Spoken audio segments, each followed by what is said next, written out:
Hello বন্ধুরা, তোমরা সবাই কেমন আছো? আশা করি ভালো আছো। অন্নাস ফ্যামিলিতে তোমাদেরকে আর একবার স্বাগত জানাই। আজকে দেখতে পাচ্ছ আমরা চলে এসেছি জগদ্ধাত্রী ঠাকুর দেখতে। কিন্তু কোথায় বলো তো? নো, চন্দননগর না, কৃষ্ণনগরও না। আমরা এসেছি আমাদের এই হুগলিতেই কয়েকটা ঠাকুর হয়েছিল, সেগুলোই দেখতে বেরিয়ে পড়েছিলাম।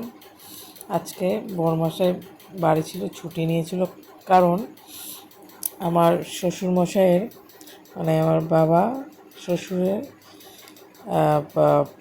গল ব্লাডার স্টোন হয়েছিল। যাই হোক, তার অপারেশন হয়েছে, তার দরুন ছুটি নিয়েছিল। তো আজকে জগত্ত পুজো আর মহা অষ্টমী, হয়তো আমি ঠিক জানি না, তবে বললাম, ভুল হলে বলবেন। তো তো অপারেশন সাকসেসফুল হওয়ার পরে ও বাড়ি আসলো, এসে বলল চলো একটু ঘুরে আসি, ঠাকুর দেখে আসি। তাই বেরিয়ে পড়েছিলাম। তো কয়েকটা ঠাকুর দেখলাম, ভালোও লাগলো, মনটা খুশি হলো। কারণ আরও খুশি হলো কারণ বাবার অপারেশনটা খুব ভালোভাবে হয়েছে। বাবা এখন ঠিক আছে, কথা টথা বলছে। যে সবাইকে জগদ্ধাত্রী পুজোর অনেক শুভেচ্ছা। নগরের লোকরা যদি দেখো তাদেরকেও, আর কৃষ্ণনগরবাসীদেরও সবার জগদ্ধাত্রী পুজো ভালো কাটুক। দুর্গা পুজো, লক্ষ্মী পুজো, কালী পুজো পেরিয়ে এই জগদ্ধাত্রী পুজোর জন্য অনেক অপেক্ষা করে থাকে।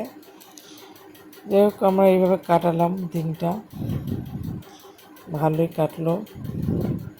যার শেষ ভালো তো তার সব ভালো লাগলো। যাই হোক, তারপর কিছু ফটো তুললাম, তুলে বাড়ি ফিরে গেলাম।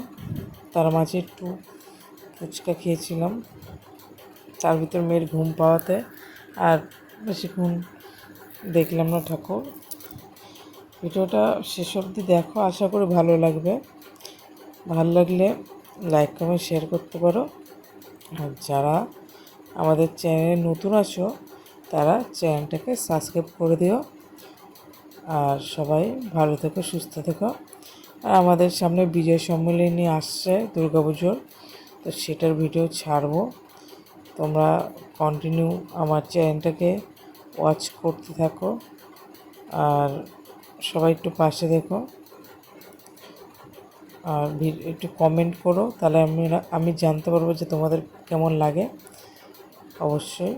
ঠিক আছে, ভালো থেকো, সুস্থ থেকো। আবার পরের কোনো ভিডিওতে দেখা হবে। টাটা।